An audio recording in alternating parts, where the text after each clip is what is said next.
भ्रम पसरवण्याचा काही राजकीय लोकांचा भ्रमाचा भोपळा लवकरच फुटेल. मंत्री आशिष शेलारांचा रोहित पवारांना टोला. काही लोकांचा राजकीय भ्रमाचा भोपळा फुटेल. त्यांचे प्रश्न ते मांडू शकतात याबाबत दुमत नाही, पण त्यांचा भ्रम पसरवण्याचा भोपळा फुटेल असं सांस्कृतिक कार्यमंत्री आशिष शेलार यांनी राष्ट्रवादी शरद पवार गटाचे आमदार रोहित मंत्री शेलार यांना हा टोला लगावलेला आहे. मिरजेमध्ये भोपळ्यापासून तंतुवाद्य कशी बनवतात याची माहिती घेतल्यानंतर मंत्री शेलार यांनी आमदार रोहित पवारांच्या प्रश्नावरून ही खोचक टीका केली आहे.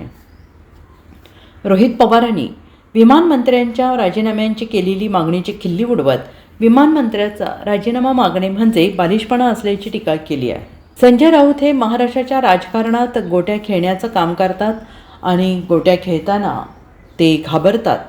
त्यामुळे भाजपला सल्ला देण्याऐवजी त्यांनी भांडूपच्या गल्ल्यात गोट्या खेळण्यात प्रावीण्य मिळवावं अशा माझ्या शुभेच्छा आहेत, असा खोचक सल्ला मंत्री शेलार यांनी संजय राऊत यांना दिला आहे.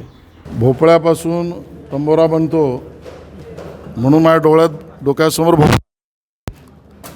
काही लोकांच्या राजकीय भ्रमाचा भोपळा फुटेल.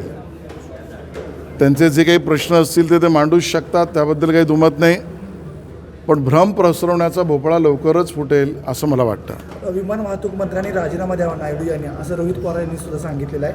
आणि हा प्रश्न राहुल गांधी यांनी उपस्थित करावा असं रोहित पवार बघा, त्यांनी कोणाला सांगावं प्रश्न उपस्थित करा, सर्वस्वी त्यांचा सवाल आहे. त्यांनी मांडलेले प्रश्न हे किती कुठल्या पद्धतीने सोडवायचे त्याची लढाई त्यांच्याकडे आहे.